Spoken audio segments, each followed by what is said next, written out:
Hi FPL managers, welcome to my game week 9 video. Guys, I'm not gonna take long. I'm on holiday right now, so I won't be able to use the green screen. I'm not able to use the green screen. I really do not want to show my hotel or the background where I'm at. So that being said, I'm just gonna move over to my game week 8 team review, and of course talk about my team plans for game week 9. It's pretty straightforward right now. If you're following the channel, you know I didn't really have a good game week 8, and obviously that's due to Mohamed Salah, Liverpool not doing well, and that's like straight up just a repercussion and affected our team, because guys, a lot was actually invested into the Liverpool Man United game. I expected Liverpool to come off flying in that game. There is a record actually of Liverpool players, especially Mo Salah, doing very well against Man United. So I expected a lot better showing for him. Unfortunately, he only played 84, 86 minutes, and that was it. He blanked. He couldn't get a return. The chances fell to more of the United players, unfortunately, and the only Liverpool player that really got in the thick of things was Cody Gakpo, with the hitting the crossbar and the side bar a couple of times, maybe twice or thrice in that game. So guys, I'll just move over to the review points from last game week. I obviously captain Mo Salah. It didn't work out. Salah blanked. He delivered 2 pointers, so that was a 4 as captain. And Jorginho actually managed to return. I wasn't expecting that, so he got an assist last game week. I brought in more Ismail Assar for Xavi Simons. He blanked in his first game in my team, but I'm not gonna worry. I think I do like his fixture run, for the near future. He's got Brentford, Brighton, Arsenal right now this game week, but then it's Brentford, Brighton, Wolverhampton, Man United. Not the worst of run, especially considering Ismail Assar's talent, as well as up front ahead of him, Mateta. And in my attack, I've got another blank from Joao Pedro, I think for the fourth week straight. He's blanked. So guys, we are just managing Joao Pedro in our team right now. It's not really been encouraging as an FPL pick. Erling Haaland delivering for the 5th week straight, I think. So guys, I think right now is a set and forget for captaincy on Erling Haaland. I don't really know what else to say to that, but yeah, should probably be a set and forget. And on my bench, guys, I sacrificed my Burnley players yet again. They've kept a clean sheet, so I think second clean sheet they keep in this season. And yeah, that's another return for Dubravka and Esteve in my team. Unfortunately, I missed out on those, which I was gonna take a risk of playing Esteve, but I just didn't do that. So guys, that's it. And of course, Raya with another clean sheet. I think second back-to-back clean sheet for Arsenal. So well done. We've predicted a good run of game for the next 5 game weeks, and they have delivered in 2 already out of the 5. So 3 to go. Well done, Arsenal. So guys, this is what my team is looking like in game week 9. So I'm thinking to play Raya in goal. In the defense, Senesi, Diouf, Esteve. Midfield still got Salah, but the plan now is to replace Mohamed Salah in this team. And who am I going to bring in? I don't know yet. I'll say I do know, because I've got Saka in mind. I like Saka, I like Eze, I like Semenyo. And of course, getting rid of Salah, you can actually achieve on both of these names I've mentioned. You could own a Saka, Semenyo, or Eze, Semenyo, Eze, Salah, Saka, whichever combination you want to make. So all from getting rid of Mohamed Salah. Guys, I'm looking at probably making that move, but then I've got just one free transfer. So do I make that move and take a -4 to get another player, or do I just, because obviously Salah has probably dropped twice in price. It's now 4.3. The last time I checked it was 4.5, so he dropped twice in the last couple of days. And then on the bench is Pedro Porro, Konsa, Dewsbury Hall, Dubravka. I don't know, but I still fancy something could come out of Burnley, so I'm playing Esteve and not Dubravka. I'm thinking I'll take the risk of getting something off the Arsenal backline. And of course, Senesi keeps his place in the starting 11. Forest not the easiest of fixtures, but then we're hoping for maybe DEFCON contributions, defensive contributions and that.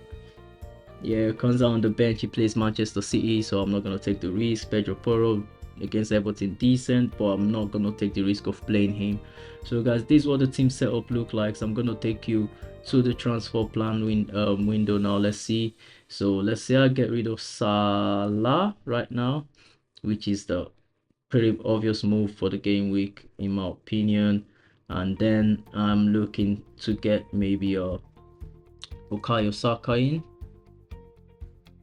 Let's go Saka, 10 million right now. So I think, guys, I just can't manage with the minutes risk to Mohamed Salah right now. So I think it's just a move worthy to make. Of course, if Salah remains in the team, like I've always said, he is a differential player. If you captain him, you get differential points as captain. So right now, not too many people own him, so whatever he does would really count in the game. But then I've got a white card, so I can always bring back Mohamed Salah on on a white card. So then I think I'm just gonna move on with my team.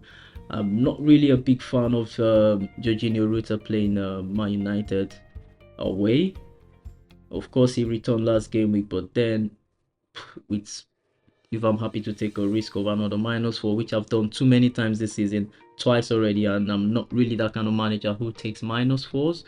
And I do not feel Semenyo's game against Nottingham Forest is the best to get him in the team. Of course, he's been breaking barriers, scoring teams we don't expect him to score, but then I don't know if I want to get him in against Nottingham Forest. He did against all odds get points against Crystal Palace, which I wasn't expecting. I wanted him to blank. I expected him to blank. He didn't. So well, I could do this for -4 or just hold on to roll my transfer for next game week when, of course, Semenyo's got a worse fixture. But then I could easily go for another player, maybe an Arsenal double up, because I do like the Arsenal playing Burnley, Sunderland and Tottenham in the next two game weeks, which is the time I plan to wildcard. So maybe just capitalize on that at the moment, or go double Arsenal defense.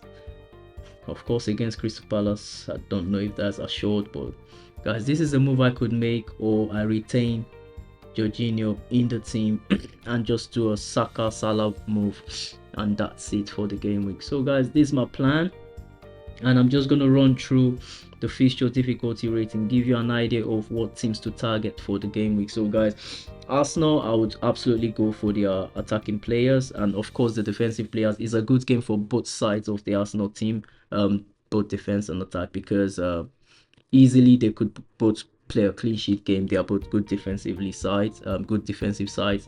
They've got good attackers as well, so I would look at that game.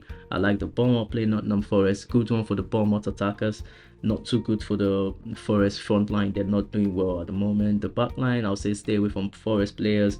I like the Brighton Man United game. Brighton players I must have, especially Welbeck, Minte. In a way, I'll say my boy Rutter at the same time, because he gets playing time. He just doesn't get as good returns as you'd expect. I like the Burnley Wolverhampton game, could be high scoring, good one for Burnley as well. And I like Chelsea Sunderland game, one to target if you have Joe Pedro. Fingers crossed. Let's hope this is the game week he returns. It's been 4 blank straight. I like the Everton Tottenham Hotspur game. This could be a very open game at some point. So I think look forward to having attacking players from both sides. Grealish, Diaye, Kudus, who knows, he might have a good day, but I will stay away from the Spurs attack right now. Leeds, West Ham, decent game. Hopefully it goes well for Leeds. I don't know about West Ham. So much happening in that camp. I like the Man U Brighton game, like I mentioned it earlier, for Brighton. Good for Man U as well. Newcastle, Fulham, very good one for Newcastle attackers. And then there is the, I don't know, I'll stay clear of this West Ham team, like I mentioned. Wolves, Burnley, I mentioned, is already probably going to be open, high scoring game. So guys, those are the teams to target on a transfer if you want to bring in players for your team. So guys, my plans remain the same. Take out Mo Salah. Captaincy for the game week, I do fancy Erling Haaland against a fragile, weak Aston Villa defense, who conceded 2-1. They lost 2-1 to Go Eagles of the Netherlands. So shameful display there in the is it Conference League or Europa League? I don't know what they're playing, but shame on Villa for that. I was so disappointed that they could lose such an important European game to a decent side, not the most enterprising side, so not good for them. Anyway guys, that's it for my game week plan video. Salah becomes Saka definitely at the end of this game week, because I can't deal with his minutes right now. He's dropped price twice already, affected my team value, which is not good. I could have done the transfer right in this video, but I would just save my time and save my energy, but do that move later on. So thank you for hanging around. If you're new around here guys, please hit the follow button, subscribe to the subscription button, subscribe to the channel, kindly leave a like, leave a comment. We are happy to engage with you all. Have a good game week. Stay on the side of the green arrow. Ciao.